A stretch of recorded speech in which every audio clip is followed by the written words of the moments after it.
भगवान श्री विष्णु ने बताया कि तुलसी में रोजाना जल देने से क्या फल मिलता है। एक समय की बात है, माता लक्ष्मी ने भगवान विष्णु से पूछा, हे नाथ, आप तो तीनों लोकों के स्वामी हैं, आपकी तीनों लोकों में पूजा होती है, सभी आपकी कृपा पाने के लिए उत्सुक रहते हैं, फिर भी आप रोज इस तुलसी के पौधे की पूजा करते हैं, इसे रोजाना जल क्यों चढ़ाते हैं? मैं इस तुलसी के पौधे को जल चढ़ाने का महत्व जानना चाहती हूँ। माता लक्ष्मी की बात सुनकर भगवान विष्णु ने कहा कि हे देवी, तुलसी साक्षात लक्ष्मी का ही रूप है। तुलसी की रोजाना पूजा करने के कई फायदे हैं और तुलसी को जल चढ़ाने मात्र से ही मनुष्य के कई पाप नष्ट हो जाते हैं। तुलसी को जल देने का महत्व बताने से पहले मैं तुम्हें एक पवित्र कथा सुनाता हूँ। इस कथा के माध्यम से तुम्हें तुम्हारे इन प्रश्नों के उत्तर मिल जाएंगे। इसलिए हे देवी, आप इस कथा को बड़े ध्यान से सुनना। भगवान विष्णु ने कहा कि देवी, जो भी मनुष्य सिर्फ इस कथा को ध्यान लगाकर पूरी सुन लेता है, उसे 100 वर्षों तक तुलसी को जल देने का फल प्राप्त होता है। माता लक्ष्मी ने कहा, स्वामी, मैं इस कथा को बड़े ही ध्यान से सुनूंगी। आप मुझे वह पवित्र कथा सुनाना शुरू कीजिए। भगवान विष्णु ने कहा कि हे देवी, बहुत समय पहले की बात है, किसी नगर में एक ब्राह्मण रहता था।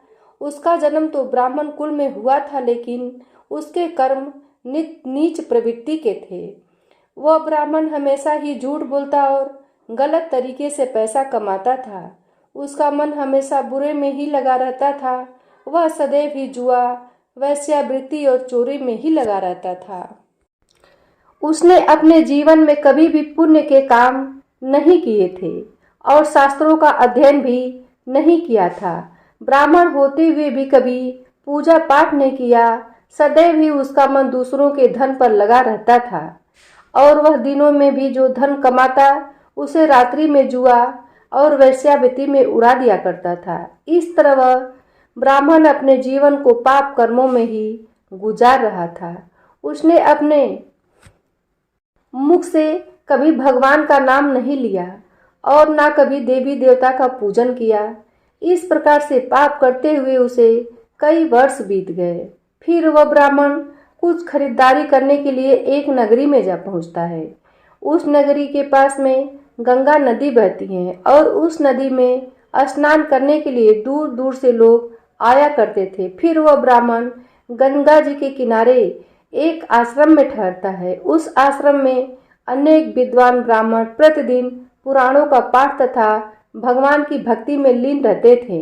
वह ब्राह्मण भी ढोंग करता हुआ वहीं पर उनके साथ रुक गया और उन ब्राह्मणों के साथ रहकर उसे भी भगवान का नाम लेने का अवसर मिल रहा था।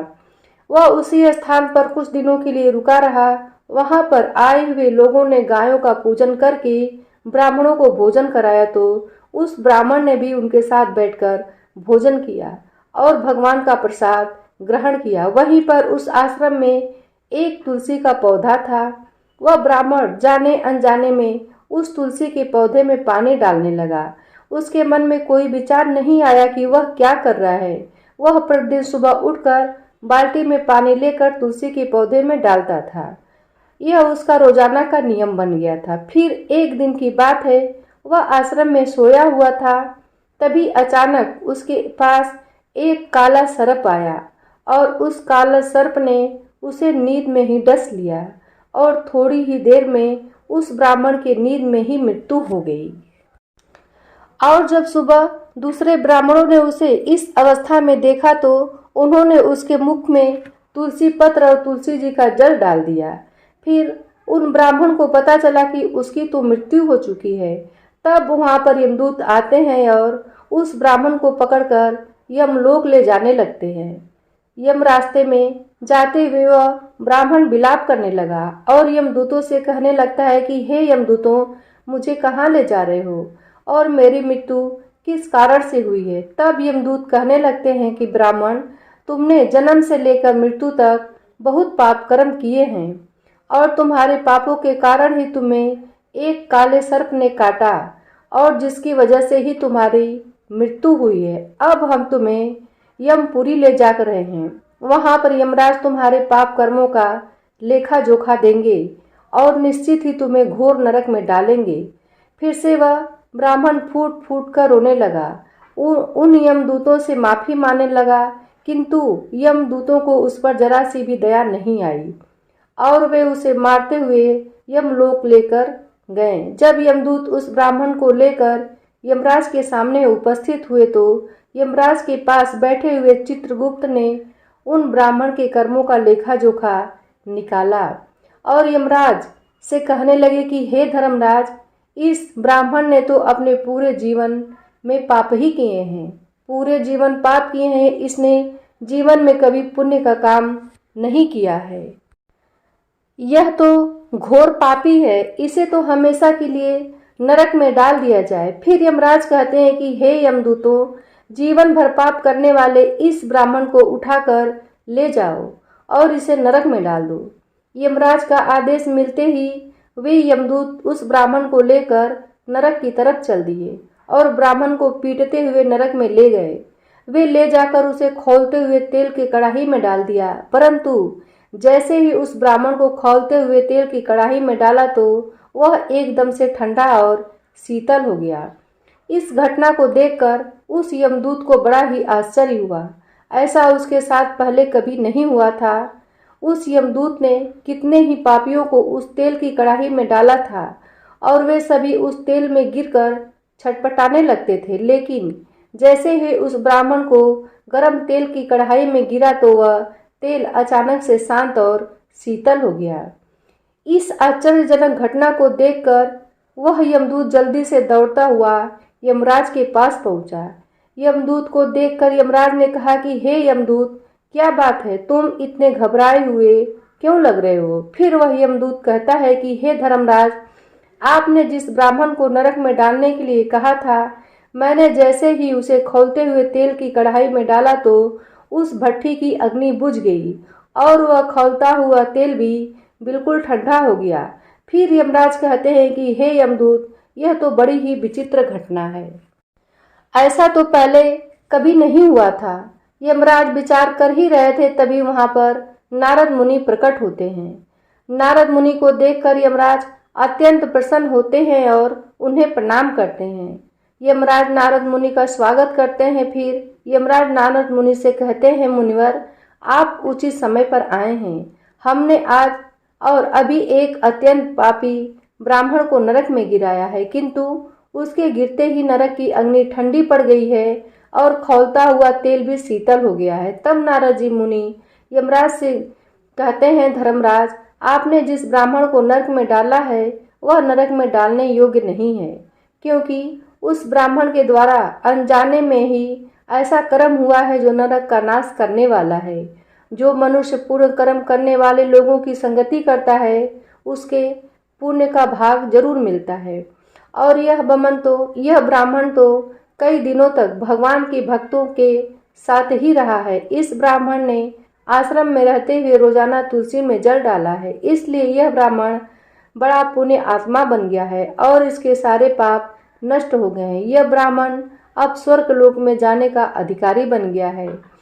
इस ब्राह्मण ने अनजाने में ही इतना पुण्य कमाया है जो कई जन्मों तक मनुष्य को प्राप्त नहीं होता है। इसलिए हे धर्मराज, आप इस ब्राह्मण को नरक में न डालो और इसके पापों के लिए इसे केवल इतना दंड दो कि इसे सभी नरकों का दर्शन करा दो। नारद मुनि की बात सुनकर यमराज बहुत खुश होते हैं और उस ब्राह्मण को नरक से निकाल कर लाते हैं और अपने यमदूतों से कहते हैं कि हे यमदूतों, इस ब्राह्मण को ले जाओ और संपूर्ण नरकों का दर्शन कराओ। फिर यमदूत उस ब्राह्मण को ले जाते हैं और संपूर्ण नरकों का दर्शन कराते हैं। भगवान विष्णु ने कहा, देवी, इस प्रकार से यमदूत उस ब्राह्मण को संपूर्ण नरक का दर्शन कराते हैं और उसे यक्ष लोक में ले जाते हैं और फिर वह ब्राह्मण एक यक्ष बन जाता है। भगवान विष्णु कहते हैं कि हे देवी, वनस्पति नाम तुलसी, मास नाम कार्तिक, तिथि नाम एकादशी। भगवान कहते हैं कि हे देवी, वनस्पतियों में मुझे तुलसी प्रिय है, मास में कार्तिक मास और तिथि में एकादशी प्रिय है। इसलिए इसके लिए जो भी मनुष्य रोजाना तुलसी की पूजा पाठ करता है और तुलसी को जल देता है, वह मनुष्य मुझे बहुत अधिक प्रिय है। उस मनुष्य की कभी भी दुर्गति नहीं होती है और वह मनुष्य कभी नरक में नहीं गिरता है। जिन घरों में तुलसी का पौधा सदैव ही हरा भरा रहता है, उस घर में सुख, शांति और समृद्धि बनी रहती है। भगवान विष्णु कहते हैं कि हे देवी, मेरी पूजा में और मुझे चढ़ाए जाने वाले भोग में तुलसी के पत्र अवश्य होने चाहिए, क्योंकि तुलसी पत्र के बिना मैं किसी भी प्रकार का भोग स्वीकार नहीं करता। इसलिए प्रत्येक घर में तुलसी का पौधा अवश्य होना चाहिए। अगर आपके घर में तुलसी का पौधा है तो सुख, शांति और समृद्धि के लिए तुलसी को चुनरी अवश्य चढ़ाने चाहिए। हमेशा ध्यान रखें कि तुलसी का पौधा चुनरी के बिना अधूरा होता है। तुलसी केवल एक पौधा ही नहीं बल्कि वह एक देवी है, मेरी अर्धांगिनी अर्थात विष्णु की पत्नी है। इसलिए तुलसी को चुनरी अवश्य चढ़ाना चाहिए, क्योंकि इससे पति पत्नी में प्रेम और विश्वास बढ़ता है। पति पत्नी का दाम्पत्य जीवन खुशहाल बनता रहता है। घर में रहने वाली सभी महिलाएं सदा सुहागिन और सौभाग्यशाली रहती हैं। तुलसी का विवाह भी अवश्य करना चाहिए। इससे मनुष्य के सभी दुखों का अंत होता है और संसार सागर जीवन सुखमय बनता है। भगवान विष्णु कहते हैं कि हे देवी, तुलसी के पौधे के आसपास अपने मुख से अपशब्द नहीं बोलने चाहिए। तुलसी के नज़दीक भूल से भी जूते, चप्पल अथवा झाड़ू पोछा नहीं रखना चाहिए, इससे पाप बनता है। तुलसी के पौधे के पास जल से भरा हुआ बर्तन भी नहीं रखना चाहिए। तुलसी के पौधे के पास दीपक जलाने के बाद दीपक को वहाँ से हटा लेना चाहिए, क्योंकि तुलसी के नीचे बुझा हुआ दीपक रखना अशुभ माना जाता है। जिस स्थान पर भी तुलसी का पौधा होता है, उस स्थान को हमेशा ही साफ और स्वच्छ रखना चाहिए। इसलिए नियमित रूप से तुलसी के पौधे के पास साफ सफाई का ध्यान रखना चाहिए।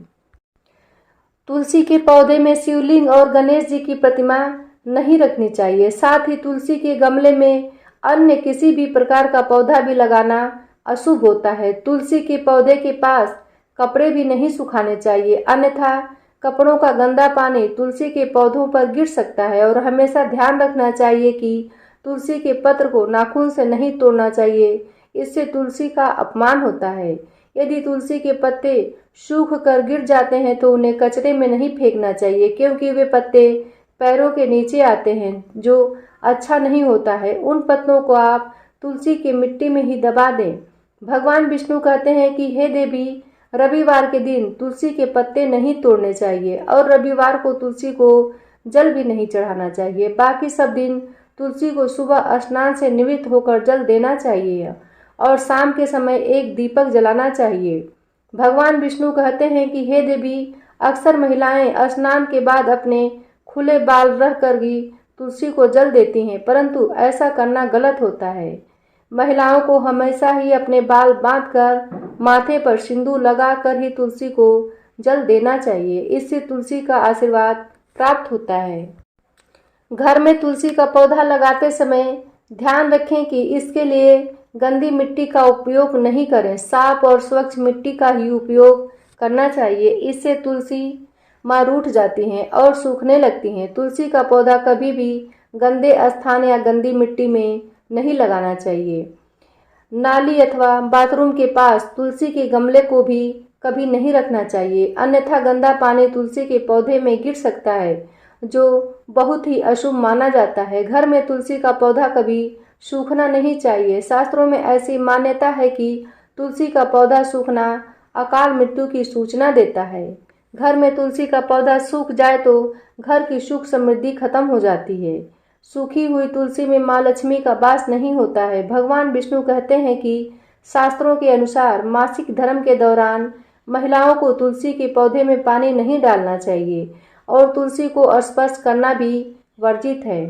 तुलसी को बिना स्नान किए जल नहीं देना चाहिए और पैरों में चप्पल आदि पहनकर भी तुलसी को जल नहीं देना चाहिए। तुलसी को जल देते समय ध्यान रखें कि वह जल आपके पैरों पर ना पड़े, इससे तुलसी का अपमान होता है।